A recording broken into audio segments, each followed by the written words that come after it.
Foxborough Rush coming back at you December 1st. And this is exactly how we scripted it, right? The Chicago Bears are the 1 seed in the NFC. I mean, I see you shaking your head already, but like that's the reality right now. They are sitting there as the 1 seed, of course, handing the Philadelphia Eagles a loss where the Eagles offense continues to make you just go, what? Week in and week out. And I think what was also so startling Friday afternoon was the Bears absolutely ran it down the Eagles defense. And it just ran it down their throats all afternoon. And everything that, shook out did throughout the course of the season. The Rams go in yesterday and the Carolina Panthers go like toe to toe with them. Matt Stafford has his worst game of the season. Carolina comes out with the win, and the Chicago Bears are the 1 seed in the NFC. So the Bears are going to make some noise this season as the calendar turns to January, Keagan. Overreaction or no? They're the least scary team in the NFC, I think, or at least in the NFC playoff picture.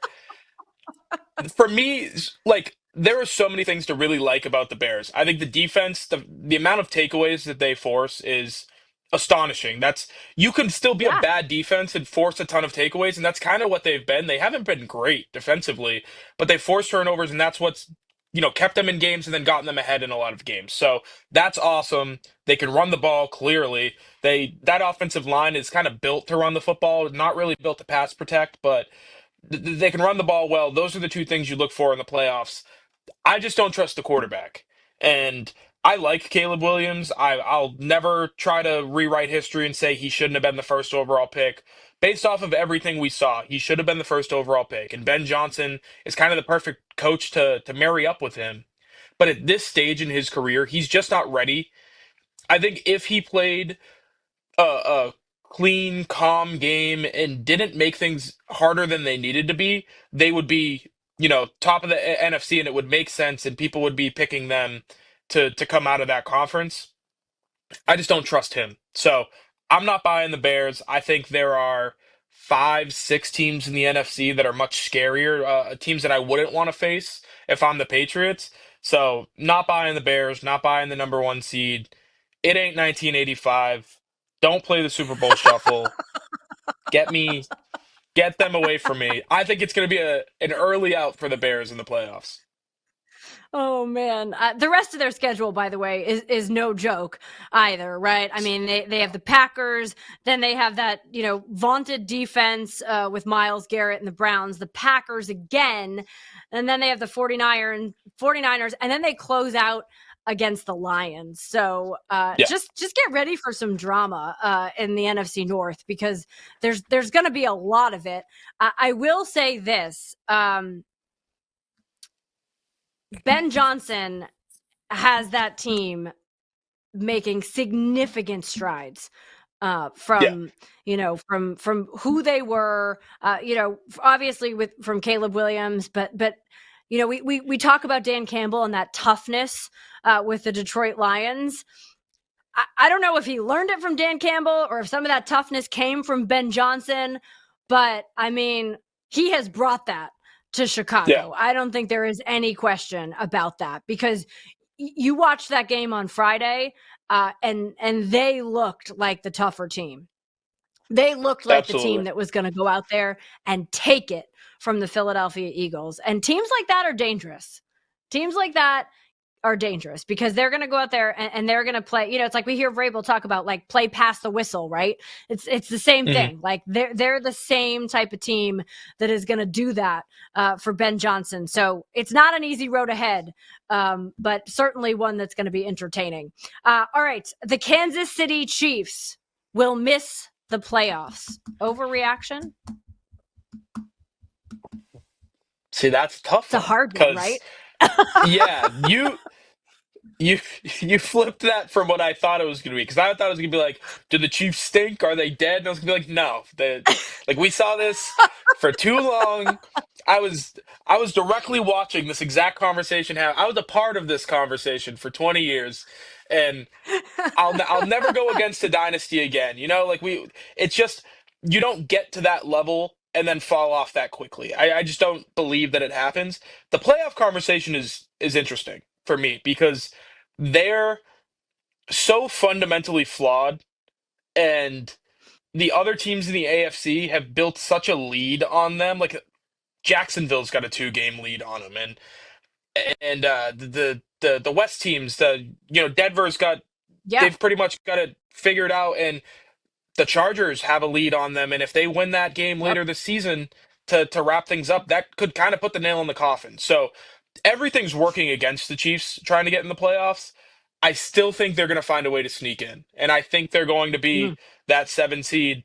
And then whether they get Indy or Denver in the first round, whoever that number 2 seed, New England, watch out because that is classic 2013, 2012 Patriots. They sneak into the Yeah. playoffs and then they knock off the 1 or the 2 seed.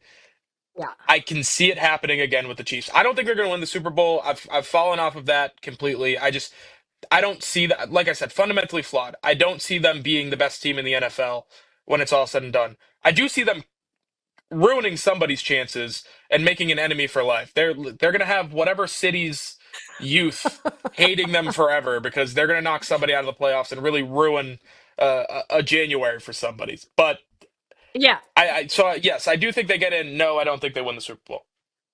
I think the challenge is it's not the NFC, right? I mean, the NFC, it's like you Right, have all these teams that are basically like duking it out and just have so many wins. I mean, San Francisco is in the final spot, in the 7th spot in the NFC right now, and they have 9 wins. Like, right, I mean, the NFC is it's just stacked at this point.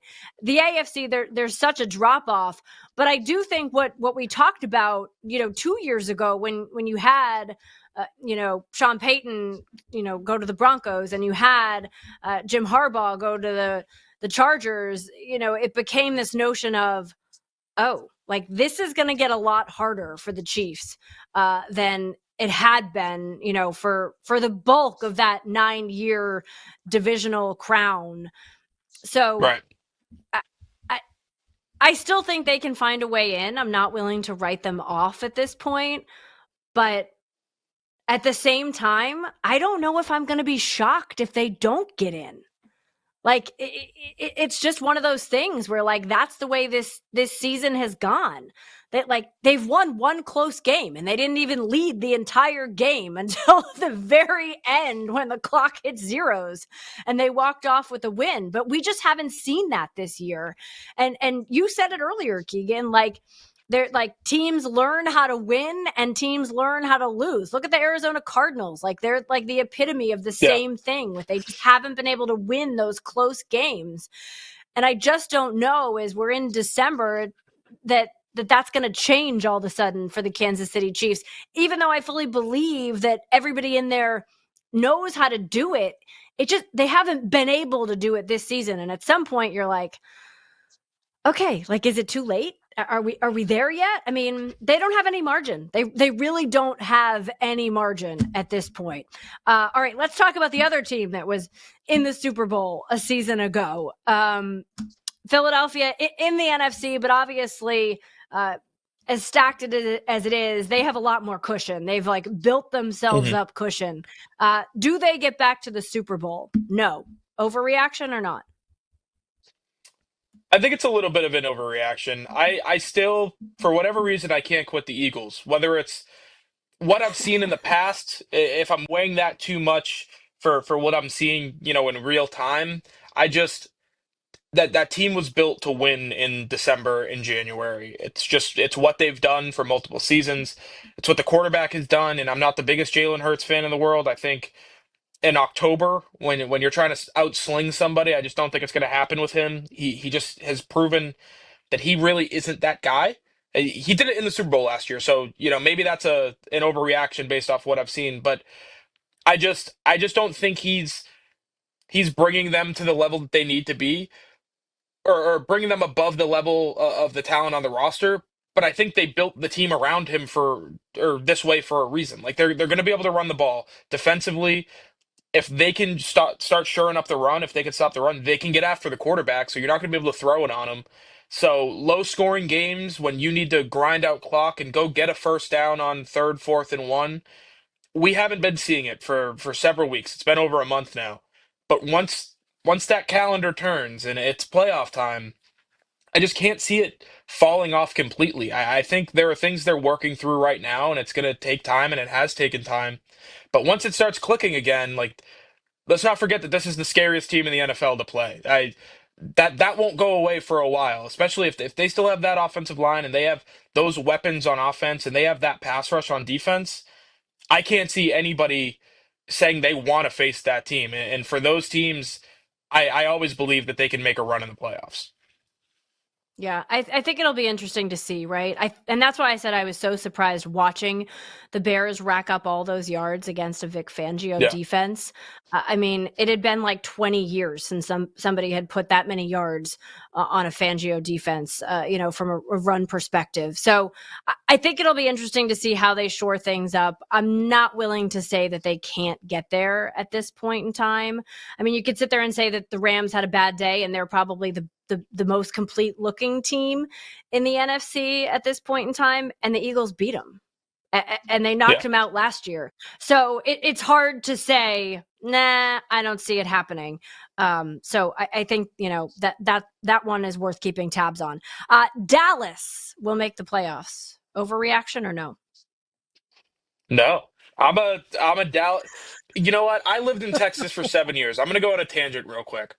All throughout high school, my early years of college, I lived in Texas and I lived around Cowboys fans. And if you ever want to hate a certain group of people, move around Dallas Cowboys fans and you will develop a hatred that you didn't know you were capable of. It is nauseating being around these people. And I know it's not nice. It's not nice to say. It's just the truth. I never thought I would say I'm a fan of this Cowboys team because I thought I was just going to carry that for the rest of my life. But I'm a fan of this Cowboys team. I really like, Yeah. I said it last week. They took a roundabout way to building a good roster, but they did it. Like, Yeah. Micah Parsons is one of the best defensive players in the NFL. I'd say he's number two behind Myles Garrett. But you slide Kenny Clark and Quinnen Williams into the middle of that defense, and all of a sudden no one can run on you. And then you get all these guys back from injury in the secondary, and nobody can throw it on you, even if you don't have a great pass rush. And Overshone comes back, and he looks like a Swiss Army knife, like Miles or Micah Parsons light, like he's like a smaller version of that. And suddenly your defense is pretty good. And we all know what their offense is capable of. George Pickens has been a revelation. People don't like dealing with him, like personally, but that's one of the most talented wide receivers in the NFL, whether you want to admit it or not. They And basically for have two Dak, number ones right now. right? And for Dak, like CeeDee Lamb needs to start catching the ball. But Dak Prescott is the most underrated quarterback in the NFL. He has been for a very long time. I've always been a Yeah. fan of his game, just personally. They're built to really make some noise and I think have success in the playoffs, let alone make the playoffs. The NFC is tough. Yeah. You mentioned it, but all it takes is one team slipping, dropping a couple games that they probably shouldn't, and then they find themselves on the outside looking in and Dallas sneaks in. So I don't think it's an overreaction. I think they're fully capable. They just need some help. Yep, I agree. I agree wholeheartedly. I mean, and like, shoddy, like his post game. I mean, he is like fired up. He's just like rattling Who off knew? all the guys who are contributing. Like, come on, he is fully in. And 100% on Dak, 100%. Yeah. He is.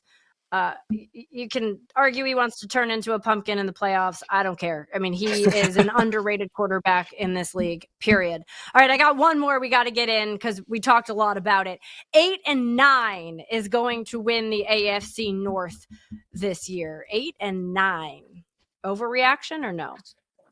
No, that like I can't argue that Baltimore's going to win more than half their games left on the schedule, and that's really the conversation for me because Cincy is that the best they can do? 8-9 or 9-8? It's one of the two. I think they can get So to 9-8. They have four, so they can get to 9-8. so I'll give them one. slip up. And Pittsburgh is a fake team. Like I've never trusted them. We've every time we've talked about them throughout the season, I've been like, it's Pittsburgh. Mike Tomlin like does it. He gets in the playoffs. He wins 9 games. I don't see it happening this year with that quarterback. And from what I saw yesterday against Buffalo, like you get out to an early lead because you force a turnover and then you completely implode. Is like that's not a team I trust. At home, they booed Renegade at Acrisure Stadium, which is like the first time that's ever happened. So the Steelers aren't serious. The Bengals can barely do it.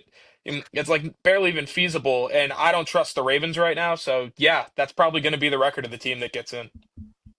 Crazy, right? I mean, I could totally see it happening. It's one of those things that I was sitting there like looking at each of the schedules and I'm going, yeah, that very well may be it.